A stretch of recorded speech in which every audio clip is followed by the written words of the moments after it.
Chapter 21. The Service of King James. Miss Arabella Bishop was aroused very early on the following morning by the brazen voice of a bugle and the insistent clanging of a bell in the ship's belfry. She lay awake, idly watching the rippled green water that appeared to be streaming past the heavy glazed porthole. She became gradually aware of the sounds of swift labored bustle, the clatter of many feet, the shouts of hoarse voices, and the persistent trundling of heavy bodies in the wardroom immediately below the deck of the cabin. Conceiving these sounds to portend a more than normal activity, she sat up, pervaded by a vague alarm, and roused her still slumbering woman. In his cabin on the starboard side, Lord Julian, disturbed by the same sounds, was already astir and hurriedly dressing. When presently he emerged from under the break of the poop, he found himself staring up into a mountain of canvas. Every foot of sail she could carry had been crowded to the Arabella's yards to catch the morning breeze. Ahead and on either side stretched the limitless expanse of ocean, sparkling golden in the sun, as yet no more than a half-disk of flame upon the horizon straight ahead. About him in the waist, where all last night had been so peaceful, there was a frenzied active bustle of some 80 men. By the rail, immediately above and below and behind Lord Julian, stood Captain Blood in altercation with a one-eyed giant, whose head was swathed in a red cotton kerchief, whose blue shirt hung open at the waist. As his lordship, moving forward, revealed himself, their voices ceased, and Blood turned to greet him. "Good morning to you," he said, and added, "I've blundered badly, so I have. I should have known better than to come so close to Jamaica by night. But I was in haste to land you. Come up here. I have something to show you." Wondering, Lord Julian mounted the companion as he was bidden. Standing beside Captain Blood, he looked astern, following the indication of the captain's hand, and cried out in his amazement. There, not more than 3 miles away, was land, and an uneven wall of vivid green that filled the western horizon. And a couple of miles this side of it, bearing after them, came speeding 3 great white ships. "They fly no colours, but they're part of the Jamaican fleet." Blood spoke without excitement, almost with a certain listlessness. "When dawn we broke, we found ourselves running to meet them. We went about, and it's been a race ever since. But the Arabella's been at sea these 4 months, and her bottom's too foul for the speed we're needing." Wolverstone hooked his thumbs into his broad leather belt, and from his great height looked down sardonically upon Lord Julian, tall man though his lordship was. "So that you're like to be in yet another sea fight afore you've done with ships, my lord." "That's a point we were just arguing," said Blood, "for I hold that we're in no case to fight against such odds." "Odds be damned!" Wolverstone thrust out his heavy jowl. "We're used to odds. The odds was heavier at Maracaibo, yet we won out, and took 3 ships. They was heavier yesterday when we engaged Don Miguel." "Aye, but those were Spaniards." "And what better are these? Are ye afeard of lubberly Barbados planter? Whatever ails you, Peter? I've never known ye scared afore." A gun boomed out behind them. "That be the signal to lie to," said Blood, in the same listless voice, and he fetched a sigh. Wolverstone squared himself defiantly before his captain. "I'll see Captain Bishop in hell if I ever lies for him," as he spat, presumably for purposes of emphasis. His lordship intervened. "Oh, but by your leave, surely there is nothing to be apprehended from Colonel Bishop, considering the service you have rendered to his niece and to me." Wolverstone's hoarse laugh interrupted him. "Hark to the gentleman," he mocked. "Ye don't know what Colonel Bishop, that's clear. Not for his niece, not for his daughter, not for his own mother would he forego the blood that what he thinks due to him. A drinker of blood is he, a nasty beast, we knows, the captain and me, we've been his slaves." "But there is myself," said Lord Julian, with a great dignity. Wolverstone laughed again, whereat his lordship flushed. He was moved to raise his voice above its usual languid levels. "I assure you that my word accounts for something in England." "Oh, aye, in England, but this ain't England, damme." Came the roar of a second gun, and a round of shot splashed the waters less than half a cable's length astern. Blood leaned over the rail to speak to the fair young man immediately below him by the helmsman at the whip-staff. "Bid them take in sail, Jeremy," he said quietly. "We lie to." But Wolverstone interposed again. "Hold there a minute, Jeremy," he roared. "Wait!" He swung back to face the captain, who had placed a hand on his shoulder and was smiling, a trifle wistful. "Steady, old wolf, steady," Captain Blood admonished him. "Steady yourself, Peter. You've gone mad. Will you doom us all to hell out of tenderness for that cold slip of a girl?" "Stop!" cried Blood in sudden fury. But Wolverstone would not stop. "It's the truth, you fool. It's that cursed petticoat making a coward of you. It's for her you're afeard, and she Colonel Bishop's niece. My God, man, you'll have mutiny aboard, and I'll lead it myself sooner than surrender to be hanged in Port Royal." Their glances met, sullen defiances braving dull anger, surprise, and pain. "There is no question," said Blood, of surrender for any man aboard, save only myself. If Bishop can report to England that I am taken and hanged, he will magnify himself, at the same time gratify his personal rancor against me. That should satisfy him.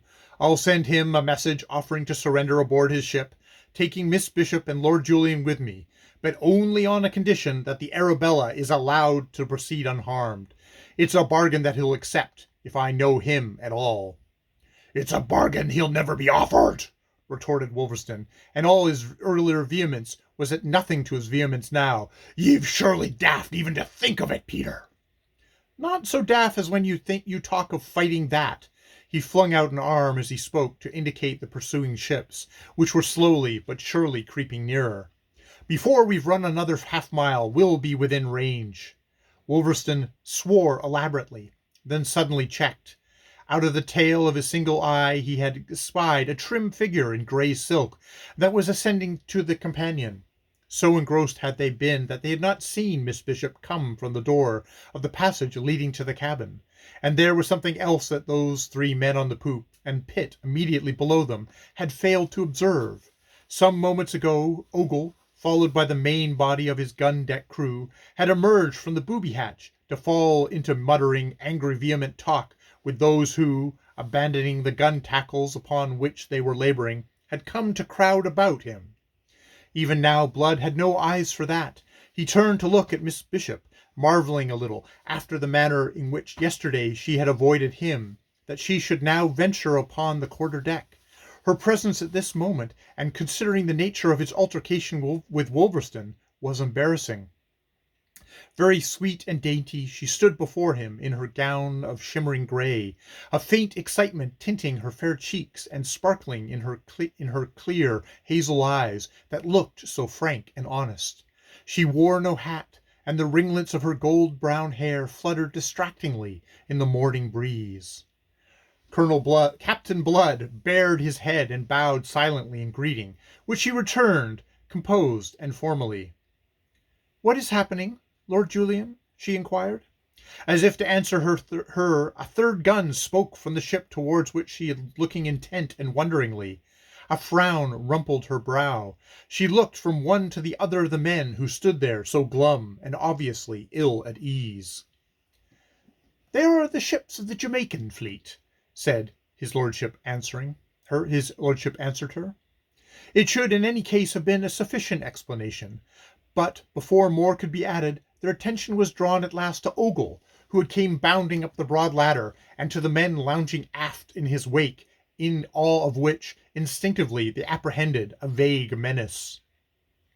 At the head of the companion, Ogle found his progress barred by Blood, who confronted him, a sudden sternness in his face, and in every line of him. "What is this?"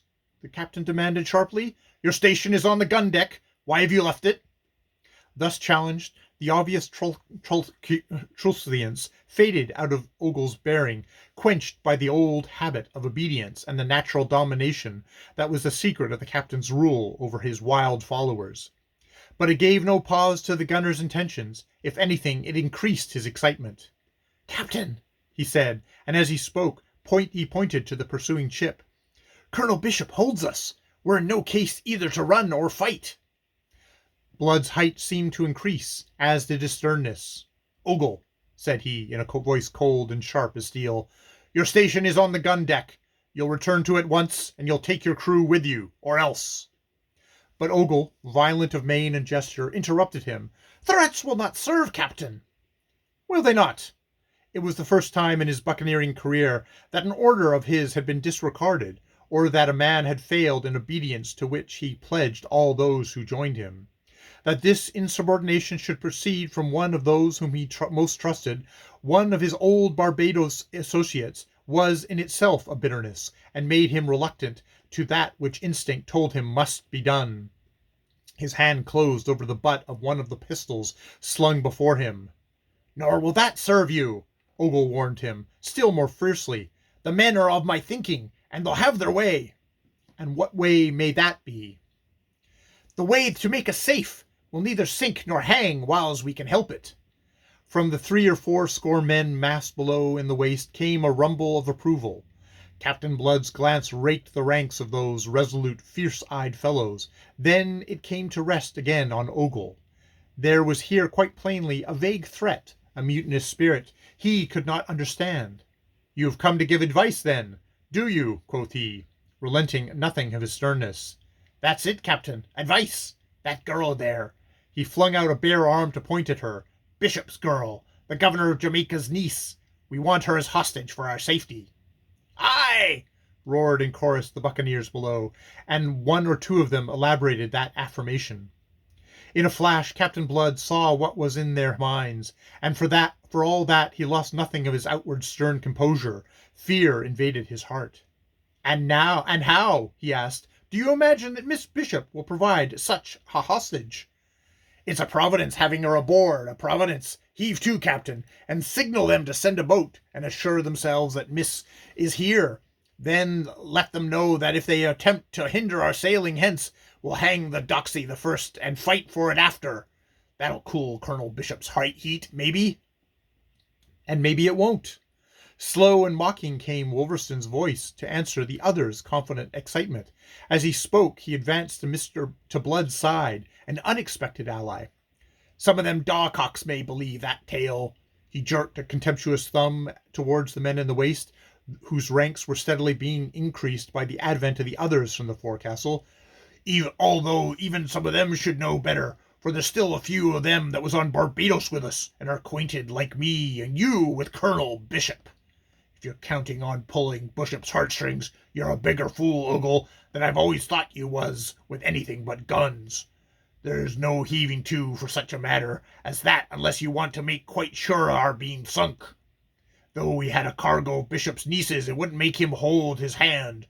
Why, it was I, just telling his lordship here, who thought, like you, that having Miss Bishop aboard would make us safe. Not for his mother would that filthy slaver forego what's due him.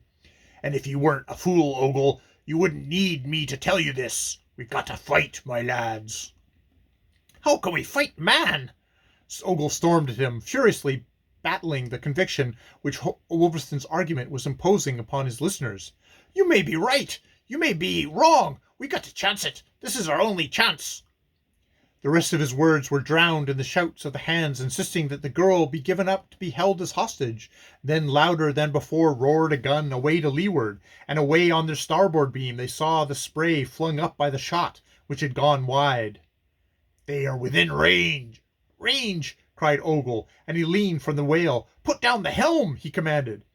Pitt, at his post beside the helmsman, turned intrepidly to face the excited gunner. Since when have you commanded on the main deck, Ogle? I take my orders from the captain." "You'll take this order from me, or by God, you'll—" "Wait," Blood bade him, interrupting, and he set a restraining hand upon the gunner's arm. "There is, I think, a better way."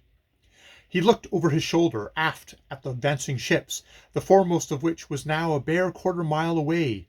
His glance swept in passing over Miss Bishop and Lord Julian, standing side by side some paces behind him. He observed her pale and tense, with parted lips, and startled eyes that were fixed upon him, an anxious witness of this deciding of her fate. He was thinking swiftly, reckoning the chances, if by some if by pistoling Ogle he were to provoke a mutiny. That some of the men would rally to him he was sure, but he was no less sure that the main body would oppose him and prevail in spite of all that he could do, taking the chance that holding Miss Bishop to ransom seemed to afford them. And if they did that, one way or the other, Miss Bishop would be lost, for even if Bishop yielded to their demand, they would retain her as a hostage. Meanwhile Ogle was growing impatient. His arm still gripped by blood, he thrust his face into the captain's. "What better way?" he demanded. "There is none better. We'll not be bubbled by what Wolverstone has said. He may be right, and he may be wrong. We'll test it. It is our only chance, I've said, and we must take it."